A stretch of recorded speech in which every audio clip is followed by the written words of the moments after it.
আন্তর্জাতিক নারী দিবস উপলক্ষে অদম্য নারী পুরস্কার তুলে দিলেন প্রধান উপদেষ্টা প্রফেসর মোহাম্মদ ইউনূস। সকালের ওসমানী স্মৃতি মিলনায়তনে আয়োজিত অনুষ্ঠানে তিনি এ পুরস্কার তুলে দেন। পুরস্কারপ্রাপ্ত নারীরা হলেন অর্থনীতিতে অবদানে শরীফা সুলতানা, শিক্ষা ও চাকরিতে অবদানে হালিমা বেগম, সফল জননী নারী মেরিনা বেসরা, জীবন সংগ্রামে জয়ী নারী লিপি বেগম, সমাজ উন্নয়নে অসামান্য অবদানে মোহাম্মদ তুহিন, বিশেষ বিবেচনায় বাংলাদেশ নারী ক্রিকেট দল। পরে প্রধান উপদেষ্টা বলেন, নারী ও শিশুদের নিরাপত্তা রক্ষায় সর্বোচ্চ সজাগ ও নিপীড়নের বিরুদ্ধে সামাজিক ঐক্য গড়ে তুলতে হবে।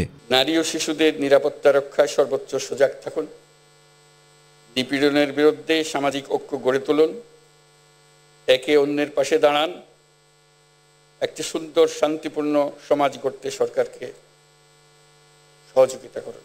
ডক্টর ইউনূস বলেন, সম্প্রতি নারীদের উপর হামলার ঘটনা নতুন বাংলাদেশের সঙ্গে সম্পূর্ণ বিপরীত। নারীদের অংশগ্রহণ ও তাদের অধিকার নিশ্চিত করা ছাড়া তা সম্ভব হবে না।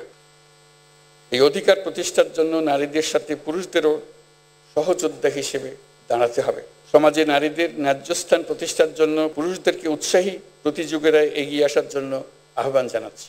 পতিত স্বৈরাচার দেশে নৈরাজ্য সৃষ্টি করতে বিপুল পরিমাণ অর্থ বিনিয়োগ করছে উল্লেখ করে ডক্টর ইউনূস বলেন, নারীর প্রতি সহিংসতা সৃষ্টির যে চেষ্টা তা সবাইকে সাথে নিয়ে প্রতিহত করা হবে।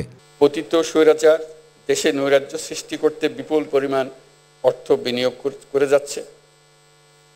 আমাদেরকে এখন ততটাই সতর্ক থাকতে হবে যেমনটা আমরা যুদ্ধের মতো পরিস্থিতিতে আছি। বৈষম্যহীন সুন্দর বাংলাদেশ গড়তে হলে নারীর পাশে দাঁড়ানোর, তাদেরকে সমর্থন জানানোর কোনো বিকল্প নাই।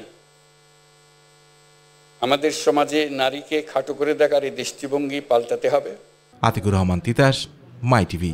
আন্তরিক ধন্যবাদ ও কৃতজ্ঞতা জানাচ্ছি।